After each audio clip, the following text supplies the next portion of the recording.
In this video, I'm going to quickly show you how you can integrate AirManual with your existing tools, and I'll show you 3 ways you can do this. The first is to simply add links inside pages or inside folders. The second is to include steps in your checklist to manually update other tools. And the third is to use automations. These are more powerful, but can take a little more time to set up. So let's start with links. It's easy to add links to other resources your team has. These can be added within a page or directly inside a folder.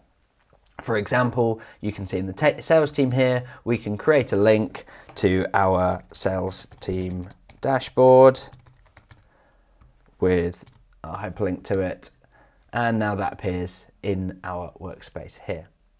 But what if we wanted some data to be added to a tool or for a notification to be sent as part of a checklist? Well, the answer may be to automate it, and we'll look at that option in a moment. But there's often a much easier option, and that's to get someone to manually do it as part of a checklist.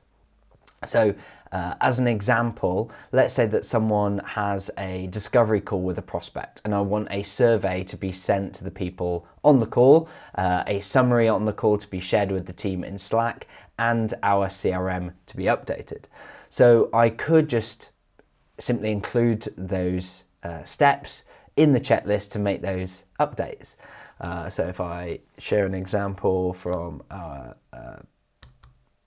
example here, we might have after the call, updating the CRM and so on, right? And connecting on social media.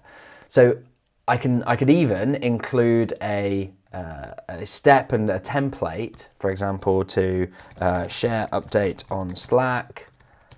And I could even include a template, use this template. So for example, I've just had an amazing / good/poor call with name of customer, etc. This will make it much easier to avoid forgetting things that should be included, or I might also include things like a list of things to update in the CRM so they don't forget, like the source, deal size, and so on. Now, having this manual integration is fantastic when you're setting up a new process or making improvements to an existing one, because it's really quick to set up, it's really quick to update, particularly if you didn't quite get it right the first time. However, automation makes sense when you find that the manual steps take way too long. And this actually happened for my team.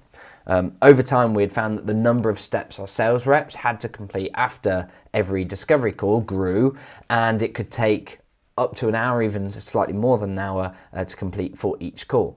Now, at the same time, the number of calls we were having had grown, and this was starting to hold back the sales team from talking to more prospects and following up promptly with the people they were speaking to. So we set an automation that would be triggered every time the checklist was completed. So this automation sends the data to Zapier, which is a third-party platform that you can use to integrate with thousands of other apps. Using Zapier, we were able to automate all of those actions that we were manually doing.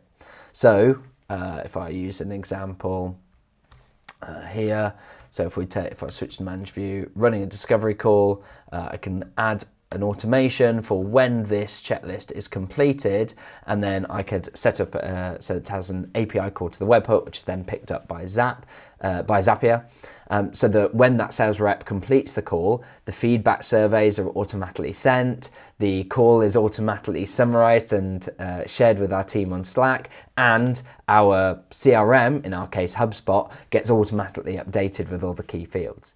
Now, it definitely took a few hours to set up that integration and exactly what fields we wanted where and so on, and we needed to use one of our team members who had got experience with Zapier and understood how the data needed to map into HubSpot and so on. But ultimately, it paid off. The hours that were invested in setting up that automation were paid back in the time that it saved our sales reps within just 1 week. So there you go.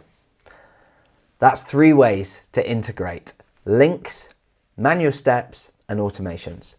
My advice to you is to start with the simplest integration you can, and then consider automating it when it's clear that setting up that automation will ultimately save you time.